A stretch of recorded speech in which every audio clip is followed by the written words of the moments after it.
Okay, today I want to talk about my novel, The Candidate. You see the cover page here is an obvious parody of The New Yorker, and it is a comedy, and it's basically a parody of the whole U.S. election system, a parody of the whole U.S. system, but it is a comedy first and foremost, and it's a comedy unlike any other in literature. I've read so many comic novels in my lifetime, and I just couldn't find anything in literature to sort of help inspire this. Because it's basically about a con man who's not very bright, but he's very, very good at manipulating people. Okay, and so he's not super smart, but he's good at manipulating people and very charismatic. Okay, and he starts out as sort of as a scientist. He bluffs his way through the entire system, becomes, the president of the whole university in a matter of years, and then he goes on to become, try to become the president of the United States.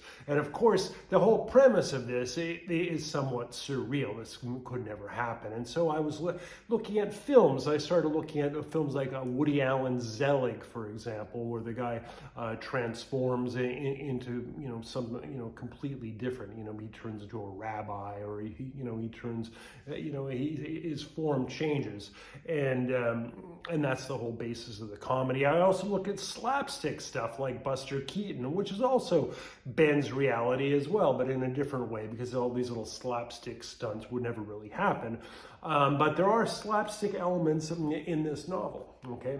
And it's my only purely comic novel, and why it's so relevant and why I want to talk about it is because when I wrote it 10 years ago, or I started writing it well before that, I started showing it to people, and I said, this premise could never happen. A con man that's not all that smart running for president, and then he thinks he won the election, and he didn't, and there's all this election fraud. It's almost too much. It'll never happen. And well, it did happen. And the character in this novel could be seen as some kind of marriage between Donald Trump and Elon Musk. Okay, so it actually did happen, and the president debate here, we have Bill Clinton going after a third term up against a Republican candidate whose only platform is to legalize drinking and driving, and then the candidate, who that's all he's called throughout the entire novel, is the candidate, because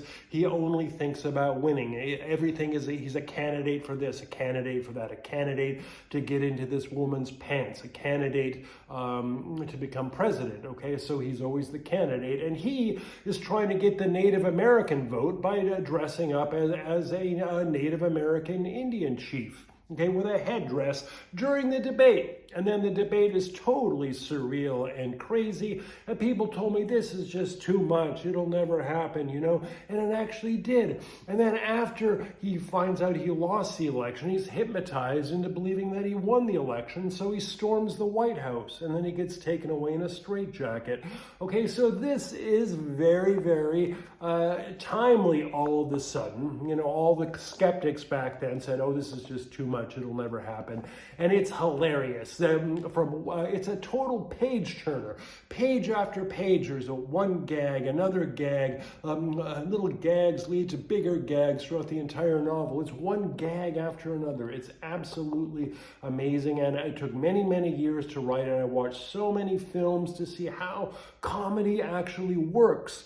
And here we have a comedy that makes fun of the whole U.S. election system and the culture of lies, the culture of phoniness, the culture of, always having to win and never accepting that you could possibly lose. It's all in here. So I strongly encourage that you read it as soon as possible. And now my new novel, The Orphean, came out last month, and it also bends reality, but in a different way. It's a very Kafkaesque novel about a men's fashion and fragrance influencer on his way to meet his estranged daughter, and all the bizarre things going on in the world around him, and sort of the border between reality and fantasy starts to break down as you approach the end of the novel. It's available anywhere, so I strongly encourage you to check both novels out. Thank you for listening, and I hope to see you again.